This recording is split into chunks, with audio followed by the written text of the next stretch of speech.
Well, Democratic Congresswoman Alexandria Ocasio-Cortez has moved to block a massive transfer of weapons from the US to Israel, citing an Israeli airstrike on Hamas underground tunnels, which may have caused a building to collapse, killing 44 Palestinians.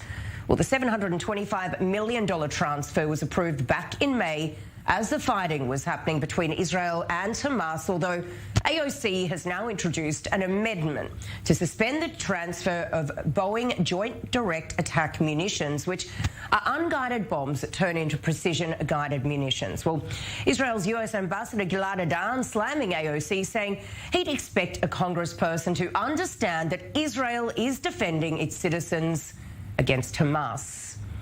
And joining me now is international security analyst Martin Himmel. Good evening, Martin. Thank you so very much for coming on. Firstly, tell me, just how unusual is it for a member of Congress to suggest such an amendment?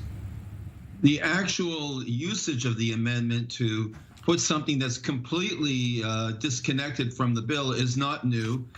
Sometimes it involves issues like capital punishment, sometimes free choice, in the right to either have or not have a child. It's many issues. So the tactic is not new, but this is rather unusual when it's being used to actually take a shot at Israel to try to stop weapons going to Israel, because Israel and the United States are like #1 allies with each other. So in that sense, it's new.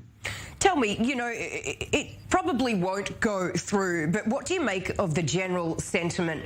Are more and more people there in the US sort of bringing up this anti-Israel sentiment? Well, it's especially prevalent right now in the progressive wing of the Democratic Party, which looks at, is very much influenced by the BDS movement, the boycott movement, and basically looks at Israel as some sort of colonial power that unjustifiably has taken over Palestinian territory, and usually adopts much more extreme attitudes than just simply trying to stop the sale of munitions. They basically believe that Israel's a completely illegitimate state that should be replaced by a secular Palestinian state. But in this case, Alexandria Ocasio-Cortez and Rashid Tlaib all have come in to try to put some of that ideology into action by trying to limit its defense capabilities, but its weapons capabilities. And so that is a new worrying trend within the Democratic Party. Yeah, it certainly is. And Martin, tell me, if the US does refuse this or any other deal that could, happen down the track, tell me, how vulnerable will this make Israel?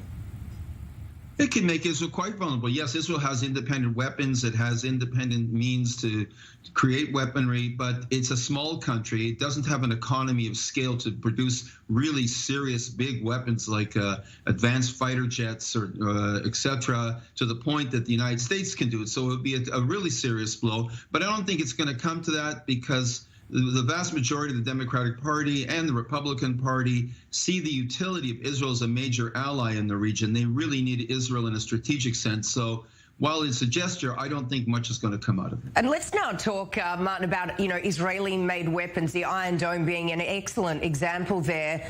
Tell me, can Israel survive without foreign arms? That's a very, very general-sized question. In theory, Israel's a nuclear power. And in theory, Israel has nuclear weapons. And as long as it has nuclear power and nuclear weapons, it's going to be very hard to destroy Israel. And so I think it's got some very serious deterrence already. But it certainly would limit its ability to keep the area peaceful, stable, to protect it against occasional attacks if it doesn't have the backing of major countries like the United States.